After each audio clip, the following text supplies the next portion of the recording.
Oh, okay, guys, let's give this a few moments here together, huh? I gotta tell you, Mark is a really good storyteller. And Mark does this really good job of how to depict Jesus' disciples. And he has this image of them that they're not exactly super smart, and that they're kind of that motley crew or that island of misfit toys. And on a good day, they might just be slightly above average as a group. So Mark kind of presents, that image of the disciples. And so here we have our story that Jesus, is kind of wondering. And I don't know if any of you have ever done this. Have you ever wondered ask others and wonder what people say about you when you're not around? Think about it. Do you ever wonder what people say about you when you're not around? And so was it like, would that be okay for you to know? So it wasn't like, there was scuttlebutt that Jesus was necessarily trying to sniff out or anything. But, it's interesting. And I got thinking about that question a little bit. Do I want to know what people are saying about me when I'm not around? Well, honestly, sometimes I'm not sure if I want to know what they're saying when I am around, Anyways, that was a joke. So maybe bad humor today. I don't know. But anyways, so, but Jesus wasn't trying to do an opinion poll or take a survey or, anything like that. He was just wondering what were they hearing. And of course, the disciples, say, hey, some think you're Elijah. Some think you're John the Baptist. Some think you're just one of the great prophets, and so so Jesus doesn't stop there. And so basically Jesus swings back around with his disciples and says, well, who do you say that I am? So when you're having these who do you tell them? What do you tell them? Who do you say that I am? And Peter, bless his heart, says, you are the Messiah. The Messiah, the anointed.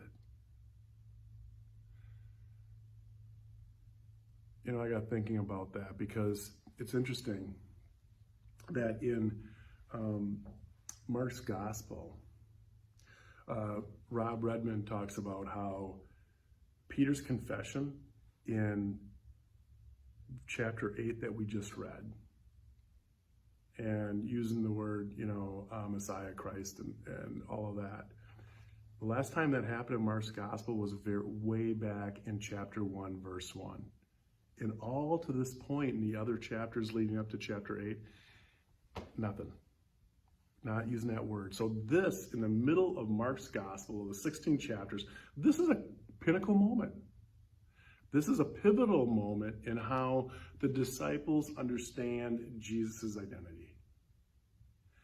And they're confused. It's almost like I was telling the kids, it's almost like Jesus had a mask on and they couldn't figure out who he really was. They were saying all the right things.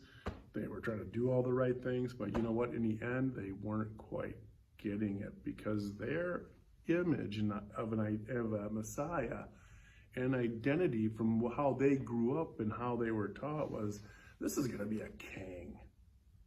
Yeah. And he's going to come and save the Jews. And finally, we'll be back on top. And Jesus talked about messiahship being different than that. And so it was because the disciples didn't necessarily always understand that. It's almost like Jesus had a hidden identity, minus the mask of our superheroes. So what do we do with this text? If we read on, Jesus talks about, taking up our cross and following him, if we truly want to be his disciples. I know I do, and I'm sure you do too, but boy, oh boy, that is really hard work. And sometimes it's really difficult to live out our faith, especially in moments like when family members or friends might take a look at something that we're doing or saying that's totally faith-based. And they may think we're being political about it. And so sometimes discipleship and picking up our cross and following is really, really hard to do.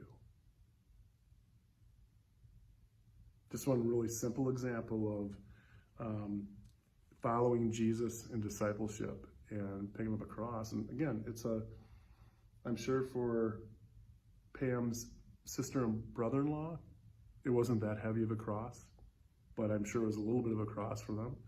You know, on Labor Day weekend, they were coming back late at night from just some friend's house up north, their cottage, and probably playing games and cards and all that kind of good stuff.